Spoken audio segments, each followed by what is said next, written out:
Welcome to the Critic Up Show on Creativity and You, and I'm your host, Uche Teresa Izuko.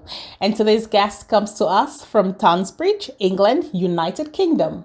Please welcome James Lingard to the show. James is the author of the book, The Girl Who Disappeared, a novel inspired by real events.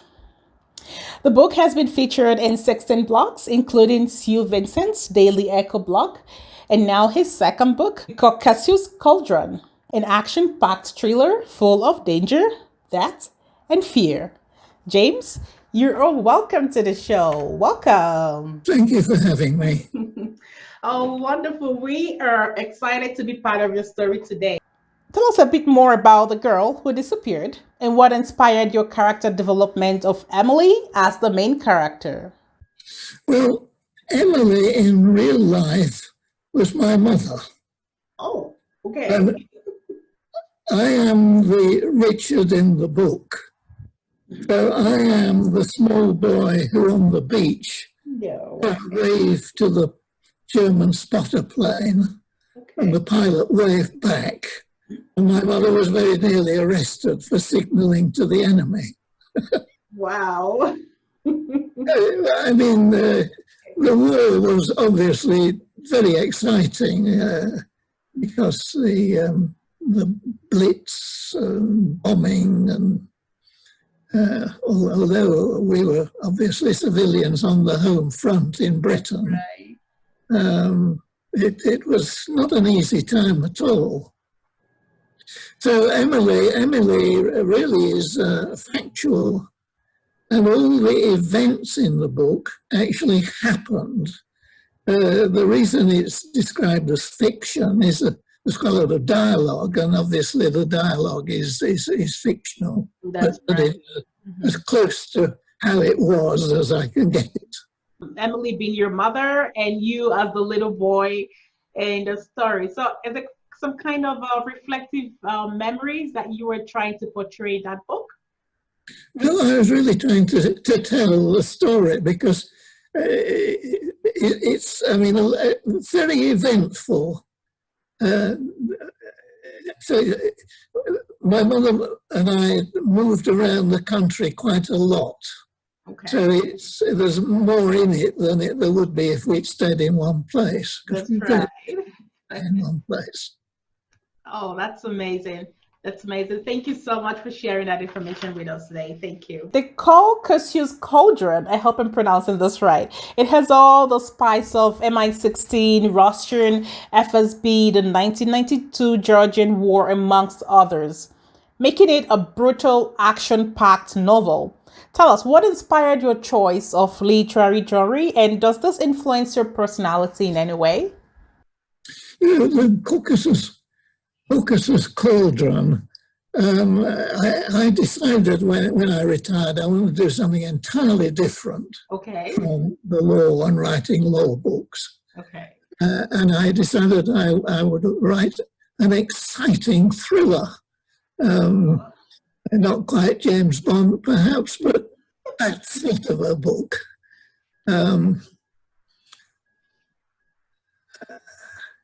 And what caused it to be in the Caucasus was the news at the time was full of the Georgian war. When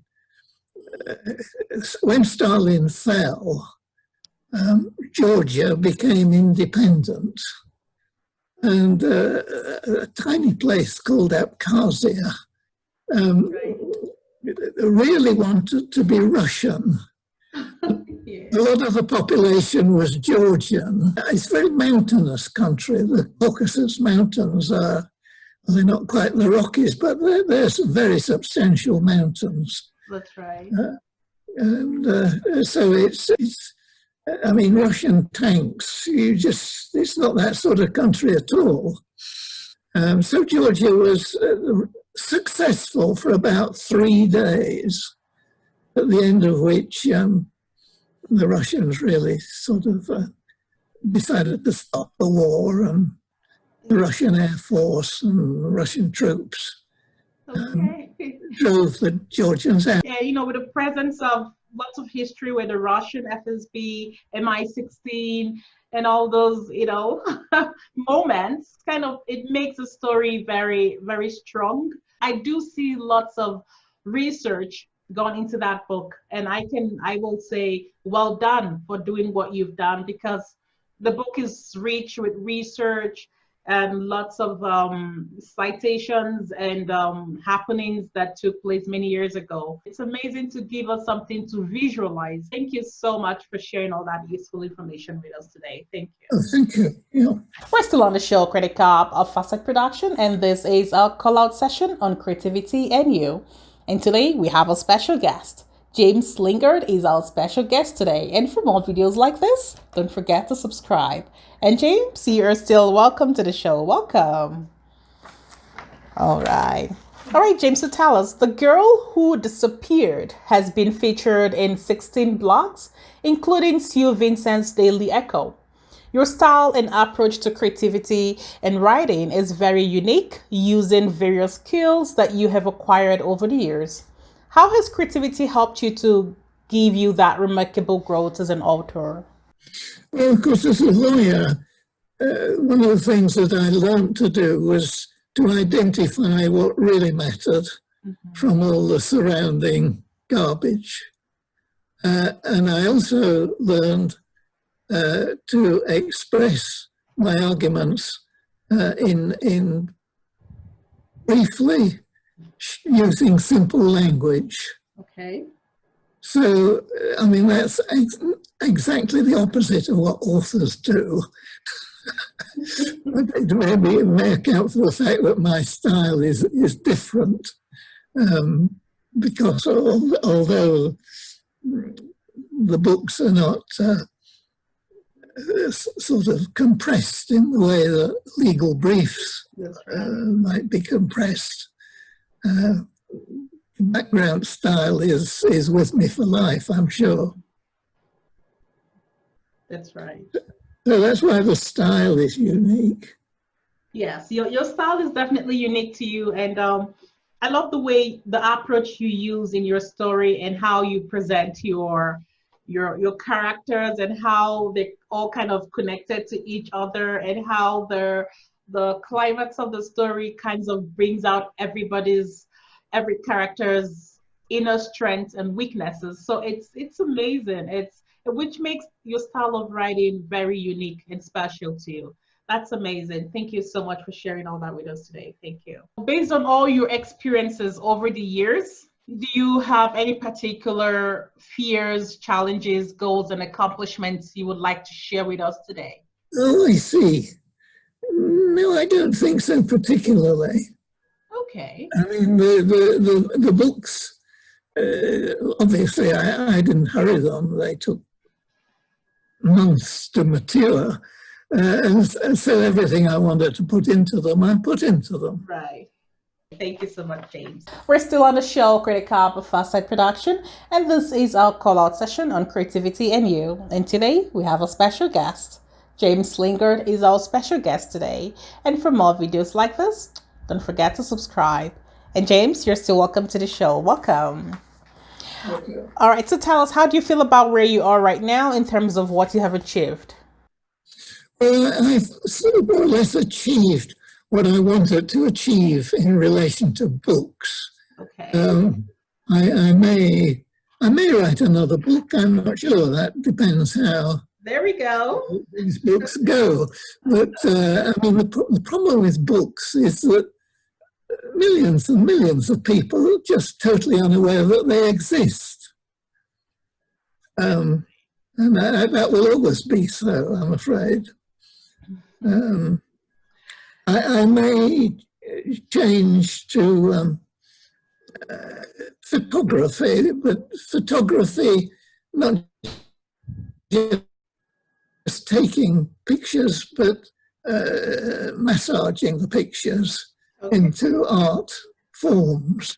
That's right. Using Photoshop and that sort of technique, which I sort of have dabbled in for a while, but it's a possibility. Or I may write another book. You know what, James? I love photography. I love it. I love pictures. I love images. So why not? Go for it. If you want to explore that route, go for it. And it's also good to, think about making another book because your stories are great. They're awesome, and would love to see more of Russian FSB and MI16s out there in your stories. So yeah, it's something that is what looking into photography is awesome, and your desire to write another book, it's also really good. And I definitely encourage you to do both. It's great. All right. Thank you so much for sharing all that with us today. Thank you. So tell us, what are your next big steps? Where are all of these taking you to? Where do you see yourself excelling from here? Well, as I've just been talking about, you must realize that as an insolvency practitioner, I dealt with major international insolvencies. I really sort of reached the top of the tree for a brief period. That's right. With insolvencies, and I dealt with things like Maxwell and Bank of Commerce and Credit International and that sort of thing. Right. So I've come across some extraordinary individuals in the course of doing that, whose stories are almost unbelievable, except that I know they're true. So, there's a lot of material there, but I don't know. Yeah. With all your many years of experience in the banking industry, as a lawyer and, all those fun stuff that comes with it, I'm sure that you've seen it all. You've seen the good, the bad, and ugly. You've seen everything. And, and it's amazing to actually hear hear you share some of your experiences, and it must have been good, doing what you did during your years of service. And it's amazing how that has helped you to understand what you really want to do in terms of being an author and also pursuing your photography desires. So I definitely encourage you to, keep going and don't stop. We're looking forward to seeing a lot of your works out there in the future. Okay. All right. Thank you so much, James, for sharing all that with us. Thank you. We're still on the show Critical, a Fast production, and this is our call-out session on creativity and you. And today we do have a special guest. James Lingard is our special guest today. And for more videos like this, don't forget to subscribe. And James, you're still welcome to the show. Welcome. I'm sure a lot of people out there are eager to know more about what you do. How can we reach out to you for collaborations or partnerships? We're all interested in getting to know you more. I'm on WordPress. WordPress, okay. WordPress. I'm James RL on WordPress. Oh, that's good. Okay. Which has got many posts over the years from me. So there's a lot there. I'm on Goodreads. Goodreads. I'm sort of James Bat on Goodreads. And I'm on LinkedIn. LinkedIn. Okay. So, that's good. That's good to know. That's good to know, James. Thank you. Thank you so much for sharing all that with us today. Thank you. All right, one super magical question before we go here. So tell us, how do you feel about coming to the show? Yes, I think it's another experience for me. That's right. I did appear on Al Cole's radio show some months ago. Okay. And I have, in the past, as an insolvency lawyer, appeared on BBC Breakfast and wow, there we go. Other shows like that. But that's been in relation not to books, but actual events. Actual events. Thank you so much for coming out here today. I really had fun going through your work and talking about your stories and also your character development of Emily, who you just told us today was your mom, and the little boy in the story is you. So that's amazing. I never knew that. It's something that something that is good to know. Amazing. Thank you so much for coming to the show, James, and we're really happy that you could join us here today. Thank you. Great. Thank you very much.